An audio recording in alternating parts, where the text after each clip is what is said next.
New York City is currently experiencing a housing emergency with a record low 1.4% vacancy rate, meaning it's extremely difficult to find housing in the city. But wait a minute, isn't there plenty of high-rise buildings with skyrocketing rents? Isn't it just an affordable housing crisis? Well, there's more to this story. Let's find out. I'm Jamie Rubin. I'm the chairman of the board of the New York City Housing Authority, otherwise known as NYC. In 2012, I left the world of private equity, went to work shortly thereafter for Andrew Cuomo, who was the governor at the time, ran an agency that rebuilt the state after Hurricane Sandy, and then I was his housing commissioner for 2 years. New York City, for decades, actually, housing has been an issue. There was a period in the 70s and early 80s when the city actually had access to a lot of new homes, and by the time you got into the 90s and then the 2000s and the 10s, we started really to run short. We do develop new housing, but not fast enough to meet the need of all these people who want to come and live in New York. We're talking about this actually at a really interesting moment because the single biggest issue in general is cost to build new housing, and the single biggest factor in the cost of building new housing in this city is the delay in getting your zoning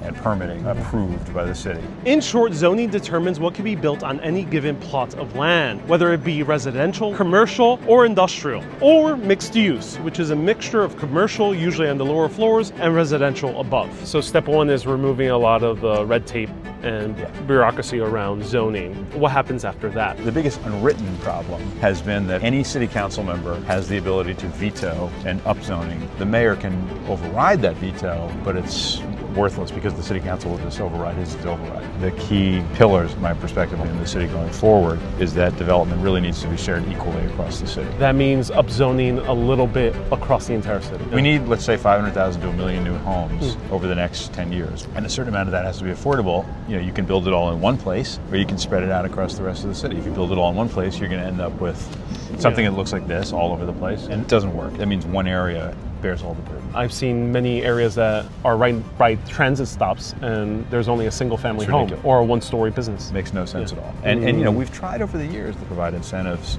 to get people to develop more in those areas, because as you say, it's exactly where you want people to be able to live. If it can be blocked by a city council member, it's all for naught. So we have to change that dynamic. How do we get to the 500,000 to 1 million number? The million number? Yeah. Is it the amount of demand that's... It's an estimate of, you know, how many people, based on historic numbers and what they see now, how many people are going to come into the city, how many are going to leave, how many are going to die. The missing piece is the number of apartments that are vacant that we're not calling vacancies right now. Even if all those vacancies were to be open to the market, it still wouldn't suffice. I think the new mayor, if I had to guess, he's going to put a lot of focus on that. The mayor is the pivotal player in all of this. Let me know, what do you think is the top solution in solving the housing crisis in New York City? Stay curious, my friends.